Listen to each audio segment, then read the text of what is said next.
FIR के अध्यक्ष गुमान सिंह हमारे बीच हैं और देखा जाए तो वर्किंग कमेटी आज जो है मीटिंग चल रही है, सुबह से ये अधिवेशन चल रहा है, तमाम देश के कोने कोने से लोग आए हुए। क्या प्लानिंग रही है, क्या समस्याएं थी कर्मचारियों की जिनके ऊपर आज चर्चा हुई है? देखिए, ये जो फिजिकल मीटिंग है बहुत लंबे अरसे के बाद हो पाई है। हमने वर्चुअल मीटिंग तो की थी और रेल कर्मचारियों की समस्याओं से सबको हमारा कम्युनिकेशन जुड़ा रहा है, लेकिन अभी ये फिजिकल मीटिंग के लोग अपनी अपनी समस्या बता रहे हैं, लेकिन सबकी जो कॉमन समस्या है वो है रेल बचाओ। रेल रहेगी तो रेल कर्मचारी रहेगा। तो ये सरकार कहती कुछ है और करती कुछ है। रेल का जो सरकार ये कहती है कि हम प्राइवेटाइज नहीं करेंगे, लेकिन वास्तविकता में ये रेल को प्राइवेट हाथों में दे रहे हैं। गाड़ियाँ दे दी हैं, स्टेशंस दे दिए हैं और बहुत सारे वर्कशॉप्स की एक्टिविटीज़ प्राइवेट को दे दी है।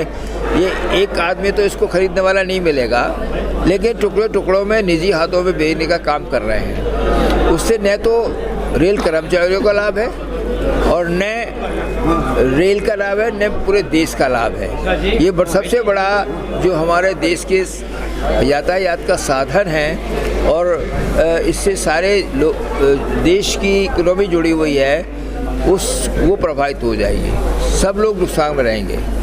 गुमान सिंह जी, देखा जाए तो कहीं ना कहीं भारतीय रेल की अगर बात की जाए तो इस देश के तमाम रेलवे कर्मचारियों ने अपने बैनर से सींच के उसको खड़ा किया है, लेकिन आज भारतीय रेलवे को जो है अडानी अंबानी ग्रुप को प्राइवेटाइजेशन में दिया जा रहा है, प्लेटफार्म दिए जा रहे हैं, रेल पटरियाँ भी दी जा रही हैं। क्या स्टेशन की तरफ से या फेडरेशन की तरफ से कुछ ऐसा कदम उठाया जाएगा कि आने वाले समय में जो रेलवे के अधिकारी हैं, कर्मचारी हैं, उनका भविष्य सुरक्षित हो सके? देखिए, ऐसा है, लड़ने के लिए हम हैं और रेल कर्मचारियों के लिए और रेल को बचाने का हम काम करने का हमारा संकल्प है। ये सरकार की आर्थिक नीतियाँ अच्छी नहीं हैं। इन्होंने एजेंडा बना दिया है कि सारे ही सार्वजनिक संस्थानों को निजी हाथों में दिया जाए। ये उनका एक फिस्कल पॉलिसी में एजेंडा है ये, लेकिन ये रेल हित में नहीं है, कर्मचारियों के हित में नहीं है। हम सबको साथ लेके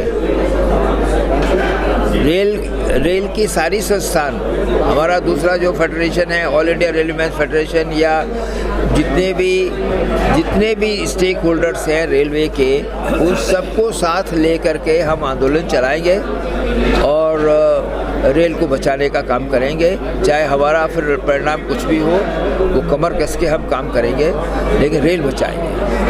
जिस तरीके से देखा जाए कि तमाम रेलवे कर्मचारी कोरोना काल में भी उन्होंने दिन रात मेहनत करके जो है सरकार को जो है पहले से ज़्यादा कहीं 3 गुना पैसा कमा के दिया, उसके बावजूद भी अनदेखी की जाती है रेलवे कर्मचारी। वो बात बिल्कुल आप ठीक कह रहे हैं। कोरोना काल में जब लोग घर से बाहर निकलने के लिए अपनी बहुत बड़ी रिस्क मानते थे, हमारा रेल का कर्मचारी पूरी स्ट्रेंथ के साथ में काम किया है और वो सारे मेंटेनेंस के काम जो बकाये थे सब उस काल में पूरे किए हैं और माल ढुलाई रिकॉर्ड तोड़ 12,035 मिलियन ट्रॉली माल ढुलाई हुई है।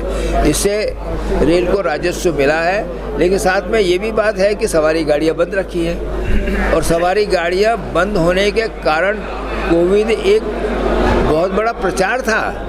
ये जनता यहाँ की संवेदनशील नहीं है। इतनी लंबे समय तक गाड़ियाँ बंद रखे रहने का कोई औचित्य नहीं था। स्पेशल ट्रेन चला करके उसके नाम पर पैसा वसूली की गई है, वो औचित्य नहीं था। अब समझ में आई है कि वो नॉर्मल गाड़ियाँ चलाएंगे और नॉर्मल किराए पे चलाएंगे। ये बातें इतने समय तक ये ठीक नहीं था, लेकिन जनता संवेदनशील नहीं है। गाड़ियाँ बंद पड़ी हैं, कोई बोलता नहीं, कोई चलाता नहीं।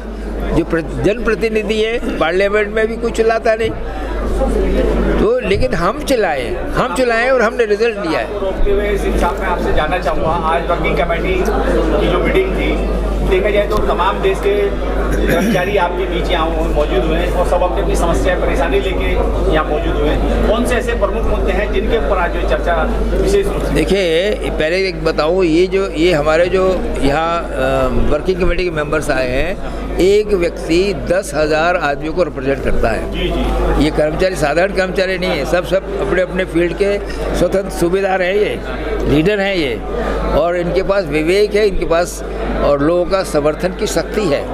तो ये साधारण ये बात नहीं है। अब हमने ये संदेश दिया है कि आज हमने इनको अवगत कराया है कि रेल की और सरकार की नीतियों से अवगत कराया कि इनकी क्या मंशा है। बात करेंगे कुछ और काम करेंगे कुछ। यही वर्कशॉप का जो कॉरपोरेशन बना के प्राइवेटाइज करने का कदम उठाया था, तो आंदोलन हुआ और रेलवे बोर्ड ने एक मीटिंग बुलाई और मीटिंग के अंदर हमको ये आश्वासन दिया, मंत्री जी ने भी आश्वासन दिया, चेयरमैन रेलवे बोर्ड ने भी आश्वासन दिया कि हम निजी हाथों में देने का कोई काम नहीं करेंगे जब तक कि आपसे सलाह नहीं कर लें आपको, और हम यूँ क्यों करने जा रहे हैं उसका ये आपको पेपर देंगे, समय देंगे, आप उस पर तैयारी करेंगे। पूरे दिन मंत्री जी ने कहा मैं बैठूंगा और डिस्कशन करूंगा, लेकिन वो आज तक पेपर नहीं आया। कहा कुछ किया कुछ, लेकिन प्राइवेट हाथों में देने का काम की गति नहीं रुकी, वो चला रहे हैं। हमारे लोग ही कहीं विरोध करते हैं तो थोड़ी देर के लिए रुक जाता है, लेकिन वो विड्रॉल नहीं होता। आज भी वर्कशॉप को कॉरपोरेशन बना करके निजी हाथों में देने का काम अभी विरोध के कारण रुक गया है। अपनी नीति बदली नहीं है उन्होंने, तो इस सरकार का ये जो है सब धोखेबाजी का काम है। तो मैं भी यही कहना चाहूँ, तो इस सब से हमने अवगत कराया और हमने फौजों को तैयार रखने के लिए कहा है कि जब कभी भी सरकार का इस प्रकार का रवैया है और ये अभी गाड़ियाँ चलेंगी, लोगों को वापस रेल सुविधा से वो जब व्यस्त हो जाएंगे, ये मतलब अभ्यस्त हो जाएंगे, उस समय हम देखेंगे कि संवेदनशीलता के अभ्यस्तता के जो लाभ है उसको, वरना आज तो कोई भी डायरेक्ट एक्शन इनइफेक्टिव हो जाएगा। NFIR के राष्ट्रीय महासचिव एम रघुवीर साहब भी हैं, उनसे जानना चाहेंगे आज वर्किंग कमेटी की मीटिंग थी, पूरे देश में कोने से आपके समर्थक यहाँ आए हुए हैं, आपके कर्मचारी आए हुए हैं, क्या एजेंडा रहा आज का जो है? NFIR वर्किंग कमेटी का एजेंडा है रेल को बचाना, देश को बचाना। जो सरकार निर्णय लिए मॉनिटाइजेशन नाम पे, कॉर्पोरेटाइजेशन नाम पे, प्राइवेटाइजेशन नाम पे, आउटसोर्सिंग नाम पे बेचने के लिए अभी सरकार ने प्रपोजल बनाए, ये हाल्ट कराने के लिए, अपोज करने के लिए, एक अच्छा मूवमेंट बिल्डअप करने के लिए और पब्लिक सपोर्ट लेने के लिए ये वर्किंग कमेटी में 24 महीना संघर्ष करने के लिए ये संघर्ष चलेगी।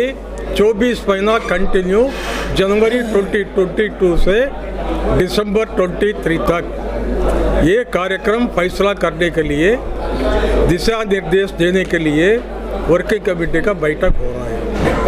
सर, इस तरीके से अभी कोरोना काल के अंदर देखा जाए, दिल्ली सरकार ने जो है तो कोरोना काल के जो शहीद थे उनको 1 करोड़ रुपए देने की बात की थी। क्या रेलवे की तरफ से आपने अपने रिप्रेजेंट किया उन कर्मचारियों के लिए जो इस कोरोना काल में शहीद हुए? NFIR का स्टैंड यही है, आज भी रेल कर्मचारियों को फ्रंटलाइन वर्कर से आप रिकॉग्नाइज करिए और मेडिकल में, पैरामेडिकल में जो कर्मचारी का डेथ हो गई इन्फेक्शन का वजह से, एक्स ग्रेशिया पेमेंट का व्यवस्था है। हम डिमांड किया रेल कर्मचारी कोविड इन्फेक्शन की वजह से डेथ हो गई, वो परिवार को एक्स ग्रेशिया पेमेंट सैंक्शन करिए। रेल मंत्री कमिटमेंट किया, कैबिनेट सेक्रेटरी भी कमिटमेंट किया, वो पेंडिंग है। NFIR वो इशू पे फॉलो अप करेगी, नहीं हम नहीं छोड़ेंगे। सब जिस तरीके से निजीकरण और निजीकरण की बात की जाए, रेलवे के जो कर्मचारियों के लिए हॉस्पिटल है उसको प्राइवेटाइजेशन की बात हुई है, इसके अलावा कर्नल स्टेडियम है उसको भी प्राइवेट में देने की बात हुई है, इसके अलावा कुछ ऑफिसर्स की कॉलोनी है जो इस समय सरकार को लग रहा है कि इससे पैसा इकट्ठा किया जा सकता है, तो उनको भी देने के चांस चल रहा है। क्या आपकी फेडरेशन की तरफ से उस पर कोई एक्शन लिया जा रहा है? हम अपोज किया, एनएफआईआर अपोज की, स्टेडियम बेचने का हम अपोज किया, रेलवे ज़मीन बेचने का अपोज किया, रेलवे स्कूल तोड़ने का भी हम अपोज किया, इंस्टीट्यूट ख़त्म करने का हम अपोज किया। सितंबर में भारत सरकार से प्रपोजल आई, हम लड़ रहे हैं अभी, ये आप करने से रेल पूरा ख़त्म हो जाएगी, देश को नुकसान होगी, पहला एनएफआईआर से चर्चा करिए, ये चल रहा है। पहले देखा जाए तो कम से कम जो है जितने भी ट्रेड यूनियन हुआ करती थी वो अपने आंदोलन की घोषणा करती थी, लेकिन सरकार उससे पहले ही अपना प्रस्तावित रख के आपसे बात किया करती थी, लेकिन अब ऐसा नहीं हो रहा है, ऐसा क्यों? ये सरकार का एजेंडा तो अलग है। इलेक्शन मैनिफेस्टो में कभी भी नहीं लिखा हम प्राइवेटीकरण करेंगे, कॉर्पोरेटाइजेशन करेंगे, मैनिफेस्टो में नहीं दिया, लेकिन सरकार कर रहे है। सरकार को क्या होगा जब ब्रूट मेजॉरिटी मिल गई, बुलडोज करने का ये कार्यक्रम शुरू किया। सरकार डेमोक्रेटिक सिस्टम में नहीं चल रहा है, पूंजीपतियों को और भी देश को लूटने के लिए, देश का संपत्ति लूटने के लिए मौका देने के लिए सरकार वकालता ले ली। 2014 की बात की जाए तो कहीं ना कहीं एक बार जो है रेलवे कर्मचारियों ने सरकार बदलने का मत बनाया था, तो इस वजह से सरकार बदली गई। उसके बाद में फिर 2019 में फिर जो है आपने फिर सरकार को बदला, लेकिन सरकार आपके हित में अभी भी काम नहीं कर रही है। कैसे इस सरकार से अपनी बातों को मनवाएंगे? भारतीय रेल परिवार रिटायर कर्मचारी संख्या है 25 लाख। 25 लाख लोग परिवर्तन ला सकते क्या?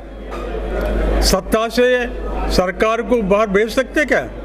ये संभव नहीं है। जब तक पब्लिक मूवमेंट बिल्डअप नहीं होगी, हर पब्लिक भी जब तक रियलाइज नहीं करेगा तब तक परिवर्तन नहीं आएगी।